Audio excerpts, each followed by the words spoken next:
안녕하세요. 엄마표 영어 파이널 에디션입니다. 이번 동영상에서는 교정하기에 관해 말씀드리도록 하겠습니다. 교정은 편집과 구분되어야 하고요. 아이 또한 그 차이를 알아야 돼요. 대개 사람들은 요약적인 보고서 외에 다른 사람의 글을 교정해 본 경험이 많지 않을 거예요. 요약식 보고서마저도 어떤 회사나 조직에 몸담고 있는 분들이 중간관리자 이상의 직위에 있을 때 하는 거거든요. 요약식 보고서의 경우에는 교정과 편집을 같이 해도 무리가 없어요. 분량이 많지 않거든요. 그런데 분량이 5페이지 이상 넘어가면 교정도 보고 편집도 하려면 교정을 제대로 하지 못하게 되는 결과가 나와요. 읽으면서 자꾸 맥이 끊기거든요. 아이 지도를 할 때 교정이면 교정, 편집이면 편집, 여기에 초점을 두시고 활동이 이루어져야 돼요. 초점을 두지 않고 이것저것 닥치는 대로 하시다 보면 두 가지 활동을 모두 그르치게 되는 경우가 종종 일어나요. 결과로 아이와 어머니의 소중한 시간과 에너지가 낭비될 수 있어요. 아이에게 영어로 쓰기를 지도하는 시점이 2학년 말이나 3학년이에요. 아이가 교정과 편집을 구분해서 인식할 수 있는 시점이에요. 반복해서 설명해 주시면서 아이가 교정과 편집의 개념을 분명하게 인식하도록 하시고요. 자신의 글을 쓸 때 적용하도록 해야 돼요. 아이가 쓰는 글은 짧아요. 그래서 어머니나 아이나 교정과 편집을 함께 하기가 쉽습니다. 그렇지만 처음에 잘못된 길로 들어서면 나중에는 고치기가 쉽지 않습니다. 유의하세요. 따르는 글들을 통해서 교정과 편집의 개념을 명확하게 구분하시고요. 아이 지도에 반영하실 것을 권합니다. 미국의 명문 사립대나 리서치 유니버시티들은 학부와 대학원생들의 쓰기를 돕기 위해서 라이팅 센터를 운영하는 경우가 많습니다. 영문학을 전공하는 박사과정생들이나 쓰기 전문가들이 배치되어서 다른 학생들이 쓴 글에 대한 문제점을 지적하고 또 조언을 해줍니다.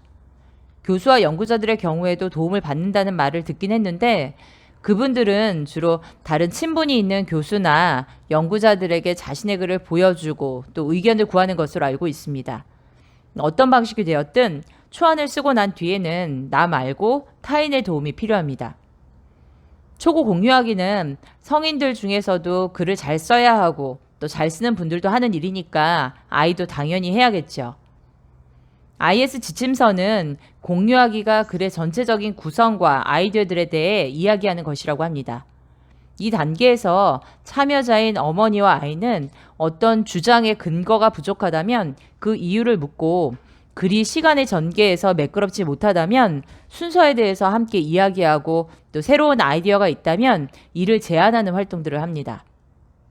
이 과정에서 아이에게 어머니의 생각을 밀어붙이지 않는 것이 좋습니다. 초등학교 3학년 학생이면 고집이 생기죠. 아이의 고집이 꺾이면 좋은 글이 나오지 않습니다. 가능한 칭찬하면서 대화를 끌어나가셔야 돼요. 이유는 고래한테 물어보시고요. 아이도 아이만의 생각이 있습니다. 가능하면 아이의 관점이나 생각을 수용하는 것이 아이의 쓰기 능력을 향상시키기 위해서 장기적으로 득이 될 거예요. 제 스스로를 돌아보건대 어떤 의사결정을 하는 데 있어서 합리성이 차지하는 비중이 그렇게 크지는 않더라고요. 장기간의 교육을 받은 성인이니까 가능한 합리적인 의사결정을 해야 함에도 불구하고 엉뚱한 다른 것들에 끌려서 의사결정을 하더라고요. 성인도 그러니까 아이에겐 자신의 생각과 감정이 더욱 소중하지 않을까요? 아이의 글을 가지고 상이야기를 마친 후에 상이야기에서 나누었던 개선점들을 아이가 반영하도록 합니다. 그리고 반영이 이루어진 후에는 제대로 반영이 되었는지를 확인하는 활동을 합니다. 초고를 쓴 아이는 그것이 끝인 줄 알았을 거예요. 상이야기를 하면서 뭔가 이상한 느낌이 들었을 테지만 설마 하는 생각을 했을 거예요. 실은 초고는 빙산의 일각이었을 뿐인데요. 그렇죠. 대부분의 사람이 일필위주로 글을 쓰는 능력을 가지지 못했기 때문에 교정이라는 것이 있는 거죠. 아이는 이 과정을 정말 힘들어해요. 아이가 또 해? 이런 말 할 거예요. 아이가 이 과정을 잉여적으로 생각하는 거죠. 뭐 얼마가 지나면 의뢰하는 것으로 여기지만 그래도 초고를 쓰고 난 뒤에는 슬그머니 눌러 내빼는 때가 많아요. 이런 상황을 예방하기보다는 완화시키는 몇 가지 팁을 생각해 봅니다. 첫째는 처음에 너무 많은 욕심을 부리지 않는 것이 좋습니다. 근거를 보강하거나 대체하는 것, 재별하는 것, 그리고 새로운 아이디어 넣기, 불필요한 부분 삭제하기 등 이런 모든 교정 활동을 아이가 쓴 글에 또 한꺼번에 적용하려고 하지 마세요. 어머니가 알려주고자 하는 것을 분명하게 정하시고요. 그것에 집중해서 하나씩 알아나가도록 하는 것이 좋습니다. 만약에 어머니가 한꺼번에 모든 교정 방법들을 적용해서 아이의 글을 수정하면 나중에 나오는 글의 완성도는 높아지죠. 그렇지만 아이가 배운 것은 그렇지 않을 수 있습니다. 한꺼번에 모든 것을 다 가르치는 것이 초래하는 더 큰 문제는 아이가 글 전체를 다시 쓰는 결과를 가져온다는 거예요. 아이가 쓰기 활동에 큰 부담을 느끼게 될 거예요.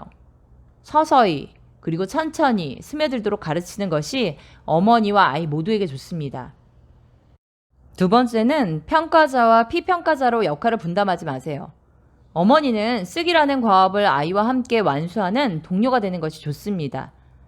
평가자의 연기를 훌륭하게 수행할 타고난 명배우는 따로 있습니다. 아이가 잠들기 직전에 오시는 그분 있잖아요. 아이와 많은 시간을 함께하지 못하니까 아이에게 칭찬만 하시는 그분이요. 늘 시간이 없어서 칭찬만 해도 충분히 칭찬을 해줄 수가 없는 그분이요. 그분을 활용하는 것이 대단히 요긴합니다. 그렇지만 주의할 점이 한 가지 있어요. 아이 글을 읽고 칭찬할 부분을 꼭 집어서 구체적인 칭찬을 하라고 주문하셔야 돼요. 아이의 글에 대한 구체적인 칭찬은 글쓰기를 지속하게 하는 가장 강력한 수단일 거예요. 그리고 마지막 팁입니다. 우리는 여러 가지 꿈을 꿉니다. 어머니는 마음속으로 글을 쓰면서 잘 쓰고자 열중하는 아이의 모습을 그리실 거예요. 꿈에서 벗어나서 현실을 직시하시고요. 끓어오르는 화를 가라앉혀야 돼요. 다른 집 아이들도 다 그렇거든요. 사탕과 아이스크림을 준비하시는 것이 좋을 것 같습니다. 다음 동영상에서는 편집하기에 관해 알아보도록 하겠습니다. 도움이 되셨다면 좋아요, 구독 감사합니다.